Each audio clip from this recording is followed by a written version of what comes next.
रोज एक नई कहानी देखने के लिए चैनल को सब्सक्राइब करें और बेल आइकन दबाना ना भूलें। राधिका बहुत ही नटखट लड़की थी, लेकिन उसकी एक ही बुरी आदत थी, वो पानी बहुत ही कम पिया करती थी।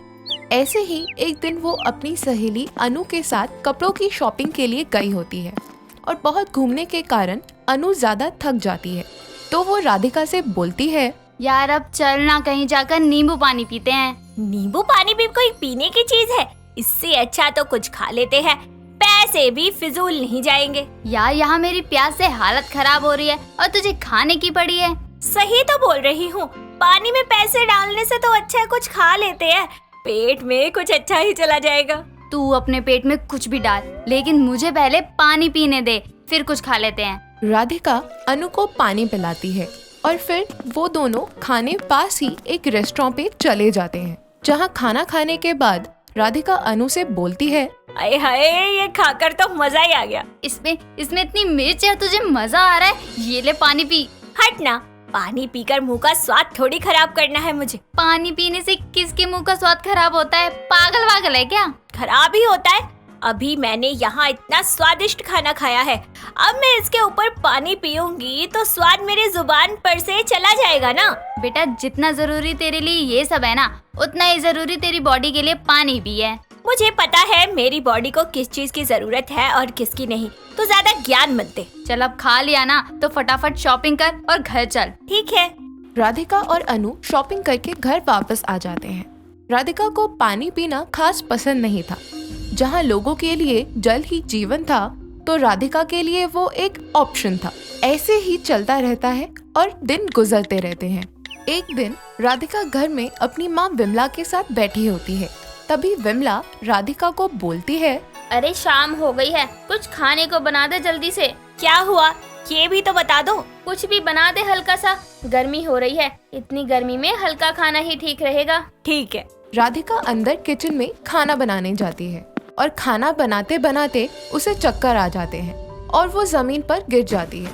विमला उसे डॉक्टर के पास ले जाती है, जहाँ डॉक्टर राधिका का इलाज करने के बाद राधिका के शरीर में पानी की कमी को लेकर राधिका और उसकी माँ से बोलते हैं, आप इतनी बड़ी हो, समझदार हो, लेकिन आपको इतना नहीं पता है क्या कि इंसान के शरीर को पानी की कितनी जरूरत होती है? मैं तो इसे बहुत समझाती हूँ, लेकिन ये है कि मेरी बात सुनती ही नहीं है, अपनी ही चलानी होती है इसे। अपनी चलाएंगी तो कुछ ही दिनों में अपनी चलायक रहेंगी ही नहीं। क्या मतलब? मतलब यही है कि राधिका की बॉडी में पानी की कमी होने के कारण उनको चक्कर आ गए हैं। अगर राधिका ऐसे ही करती रहेगी तो राधिका की बॉडी को पानी नहीं मिल पाएगा और इसके कारण बहुत सी बीमारियां होने के चांसेस भी हैं। अगर मैं पानी पीना शुरू कर दूं तब तो सब ठीक हो जाएगा ना? हाँ, अब पानी पीना शुरू कर दीजिए। राधिका डॉक्टर की बातों को बहुत गंभीर तरीके से लेती है और पानी पीना शुरू कर देती है और देखते ही देखते कुछ दिनों में बिल्कुल ठीक हो जाती है।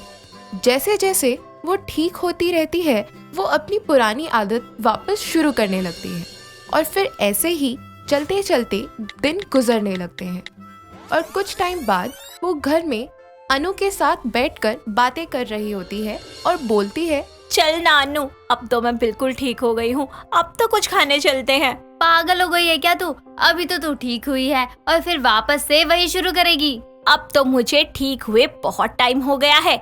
अब डॉक्टर से भी पूछने गई तो डॉक्टर यही बोलेगा कि तुम फिट हो, कुछ भी खा सकती हो। चल ठीक है, फिर अब तू बोल रही है तो चलते हैं, बाहर जाकर ठंडी ठंडी शिकंजी पियेंगे। मैं थक गई हूँ पी पी कर पानी। मैंने कुछ खाने को बोला था, शिकंजी पीने को नहीं बोला था।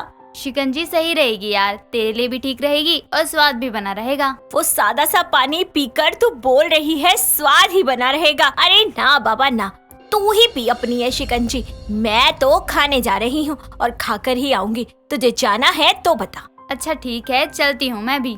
राधिका वापस से वही सब शुरू कर देती है और पानी ना पीने के बहाने बनाने लगती है और धीरे धीरे उसके शरीर में पानी की मात्रा कम हो जाती है।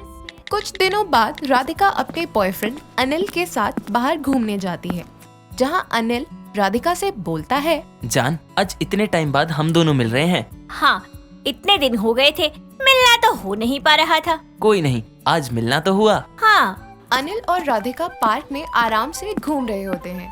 अनिल राधिका का हाथ पकड़ता है तो देखता है उसके हाथ बहुत ही ड्राई और गंदे से हो रखे होते हैं। ये देखकर वो राधिका को बोलता है, छी, ये तुम्हारे हाथ कैसे हो गए हैं? मुझे नहीं पता कैसे हो रहे हैं, अपने आप ही हो गए। तुम मुझे अपने हाथों से मत छुओ, तुम्हारी बॉडी बहुत ड्राई हो गई है। तुम अगर मुझे छुओगी तो क्या पता मेरी भी ऐसी हो जाए। ऐसे थोड़ी होता है, ये तो बदलते मौसम की वजह से है। मुझे नहीं पता क्यों हुए हैं, लेकिन अब जब तक तुम्हारी बॉडी ऐसे ही रहती है तब तक मेरे पास भी मत आना तुम। थोड़े दिनों में आराम आ जाएगा। जब ठीक हो जाएगा तभी आना। अनिल राधिका को इतना बोलकर चला जाता है और राधिका भी घर वापस आ जाती है। लेकिन राधिका की बॉडी बहुत ही ज्यादा ड्राई होने लगती है। उसके हाथ, मुंह, पैर बहुत ही गंदे से लगने लगे थे। उसे अपने हाथ पैर को ढकना पड़ता था ताकि कोई उसके हाथ और पैर देख ना पाए। ऐसे ही दिन गुजरने लगते हैं और राधिका की बॉडी और ड्राई होती है। लेकिन राधिका ने पानी पीना शुरू नहीं किया था और ऐसे ही चलते चलते राधिका की हालत बहुत ही ज्यादा खराब हो जाती है। उसे अपनी बॉडी में कमजोरी महसूस होने लगती है और वो फिर दोबारा चक्कर खाकर गिर जाती है। विमला उसे डॉक्टर के पास ले जाती है और डॉक्टर राधिका को ऐसा देखकर तुरंत उसका इलाज करते हुए उसे ग्लूकोज चढ़ाते हैं, जिसके बाद आकर वो विमला और राधिका से बोलते हैं, देख लिया ना तुमने, अपनी ना पानी पीने की आदत के चलते आज कहाँ आ गई हो तुम। तुम्हें समझाया भी था मैंने, लेकिन तुमने नहीं सुनी। अब तो खुश हो यहाँ आकर। डॉक्टर, ये ठीक तो हो जाएगी ना? डॉक्टर, मेरी बॉडी इतनी ड्राई हो गई है, पता नहीं क्यों, और ठीक भी नहीं लग रहा है कुछ। तुम्हारी बॉडी इसीलिए ही इतनी ड्राई हो रही है क्योंकि तुम्हारे शरीर में पानी की कमी हो गई है। हमारे शरीर को पानी की बहुत जरूरत होती है ताकि वो हाइड्रेटेड रहे, लेकिन तुमने पानी नहीं पिया, इसीलिए आज तुम्हारी बॉडी इतनी ज्यादा ड्राई हो गई है। लेकिन मेरी बॉडी अब ठीक तो हो जाएगी ना, वापस से पहले जैसी?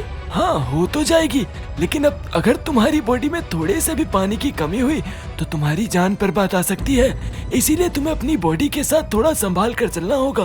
मतलब मुझे मेरी बॉडी में खाना और पीना दोनों को बैलेंस करना होगा। हाँ, क्योंकि अगर तुम ऐसा नहीं करती हो तो तुम्हारे लिए ही प्रॉब्लम खड़ी हो जाएगी। ठीक है, अब मैं इसका पूरा ध्यान रखूंगी और अब इसे कोई परेशानी नहीं होने दूंगी। पानी की मात्रा को बढ़ाने के लिए ज्यादा पानी भी पिलाऊंगी।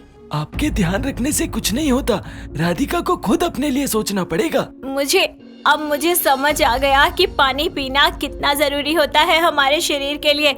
आगे से मैं अपना बहुत ध्यान रखूंगी। हाँ, अब तुझे अपना बहुत ध्यान रखना पड़ेगा क्योंकि बार बार सबको ऐसा मौका नहीं मिलता। तू ठीक हो जा अब जल्दी से। मुझे माफ कर दीजिए, मेरी वजह से आपको बहुत परेशानी हुई। राधिका को अपनी गलती का एहसास होता है और उसे समझ आता है कि शरीर में पानी की मात्रा को बराबर रखना कितना जरूरी है। और आगे से राधिका ज्यादा से ज्यादा पानी पीने लगी और फिर कुछ ही दिनों के बाद उसकी बॉडी ठीक हो जाती है। राधिका पूरी तरह से ठीक होने के बाद अनिल से मिलने जाती है और अनिल उसे वापस पहले जैसा देखता है तो बहुत खुश होता है और दोनों साथ में खुशी खुशी रहने लगते हैं। एलिन अपनी दोस्त क्रिस्टी के साथ मॉस्को के विंडी मॉल में शॉपिंग कर रही होती है। तभी एलिन अपने लिए एक बहुत सुंदर वेलेट का कोट हैंगर में से निकालती है और क्रिस्टी को दिखाते हुए बोलती है, क्रिस्टी, लुक एट दैट यार, कितना ब्यूटीफुल कोट है ये। मुझ पर अच्छा लगेगा ना? अरे बहुत अच्छा लगेगा। ओके, जल्दी से चार्ली के लिए भी एक ऐसा ही कोट ले लेती हूँ। सेम टू सेम कलर मिल जाए ना तो बस मजा ही आ जाएगा। वहाँ देखो, उस रो में है शायद। ओह यस, जल्दी से अब बिलिंग करवा लेते हैं। इतना कहकर दोनों बिलिंग काउंटर पर जाती हैं और जल्दी से शॉपिंग किए कपड़ों की बिलिंग करवाकर मॉल से बाहर निकलती हैं। जैसे ही दोनों बाहर आती हैं, तो एलिन देखती है कि चार्ली हाथों में गुलाब का बुके लिए खड़ा है। एलिन को देखकर वो उसके पास जाता है और उसके हाथ पर किस करता है, जिसके बाद वो उसे बुके देकर बोलता है, beautiful flower for my beautiful girl. Thanks Charlie, लेकिन तुम अचानक यहाँ कैसे?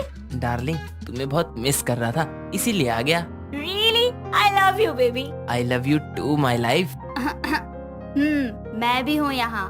हाय Charlie. Hello Christy. I think मुझे चलना चाहिए, तुम दोनों एंजॉय करो। इतना कहकर क्रिस्टी वहाँ से चली जाती है और चार्ली एलिन का हाथ पकड़ के उसे कार की तरफ लेके जाता है।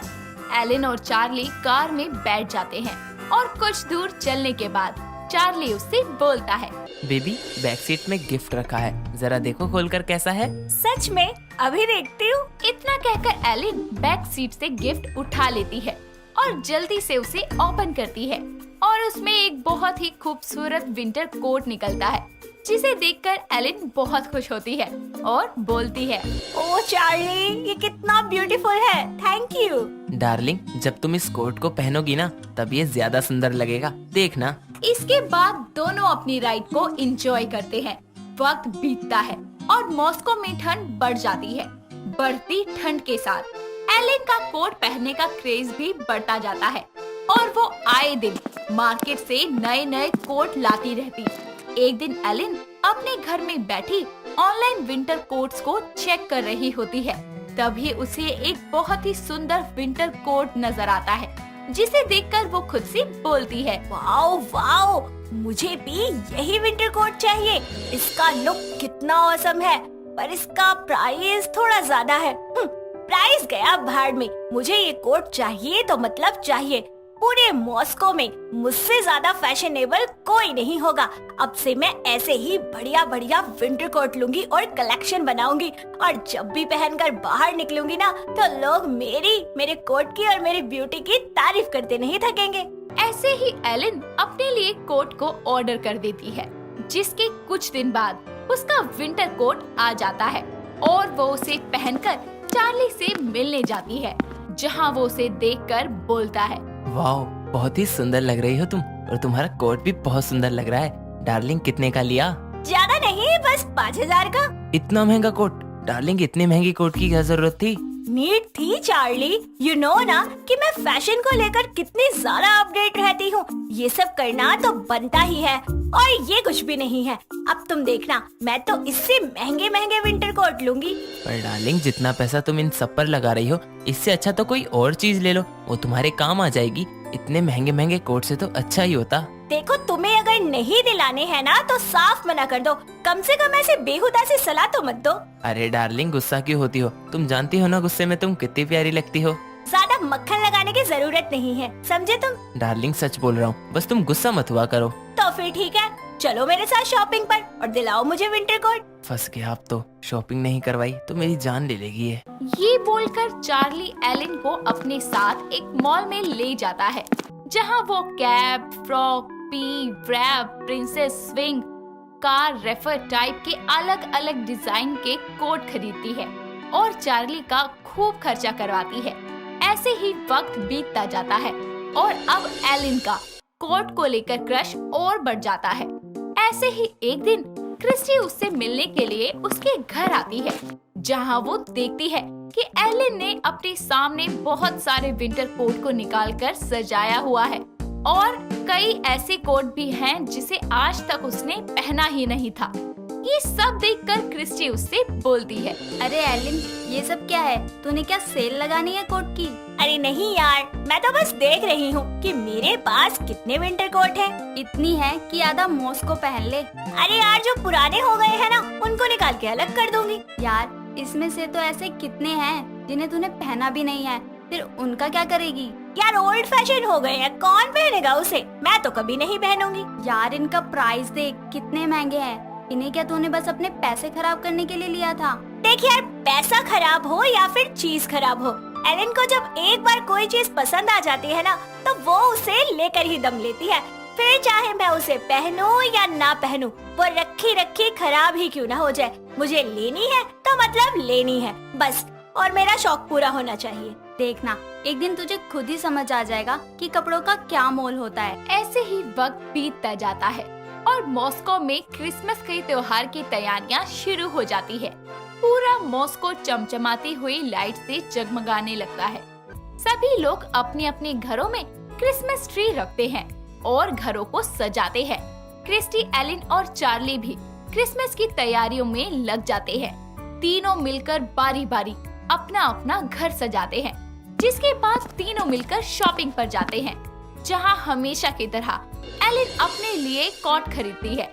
तीनों शॉपिंग करके वापस घर आ ही रहे होते हैं, तभी रास्ते में उनको ठंड में कपकपाती हुई गरीब माँ और बेटी दिखाई देती है, जिनके बदन ठंड में ठिठुर रहे होते हैं। पर उनके चेहरे पर क्रिसमस की खुशी थी। दोनों के पास एक छोटा सा क्रिसमस ट्री था जिसे वो कुछ सादे फूल और पत्तों से सजा रही थी। उन्हें देखकर एलन को बहुत बुरा लगता है।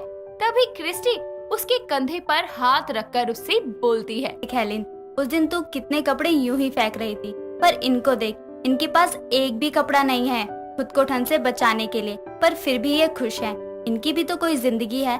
अगर तू उन कपड़ों को फेंकने की जगह इन लोगों को दान दे देती तो कितना भला हो जाता इनका। ये बात तूने कभी सोची है? जितना पैसा तूने इन कपड़ों को खरीदने में लगाया है उससे ज्यादा तो तुझे दुआ मिल जाती इनकी। हाँ एलिन, क्रिस्टी बिल्कुल सही कह रही है। देखो, मैं जानता हूँ कि तुम्हें नए नए विंटर कोट पहनने का शौक है, पर तुम्हारे पास इतने कोट हैं कि तुम्हें खुद नहीं पता कि कौन सा तुमने पहना है और कौन सा नहीं। सही कह रहे हो तुम दोनों। मुझे आज समझ आया कि कपड़े की क्या कीमत होती है।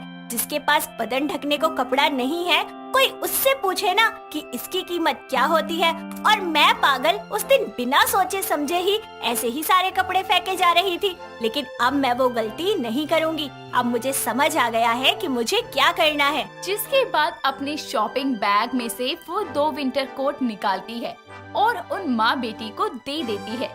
साथ ही उनको क्रिसमस भी विश करती है और दोनों के चेहरे की खुशी देखकर एलिन को बहुत अच्छा लगता है।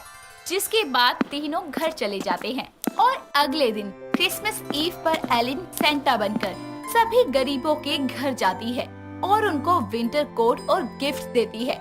चार्ली और क्रिस्टी भी उसकी इस काम में मदद करते हैं। जिसके बाद सब मिलकर क्रिसमस को एंजॉय करते हैं और साथ ही एलिन को ये भी समझ आ जाता है कि हमें जितनी जरूरत है उतनी ही चीजें लेनी चाहिए। बिना सोचे समझे कुछ भी नहीं करना चाहिए। दोस्तों, अगर आपको ये कहानी पसंद आई तो इसे लाइक करें, शेयर करें और कमेंट करके बताएं कि कहानी में आपको सबसे अच्छा क्या लगा।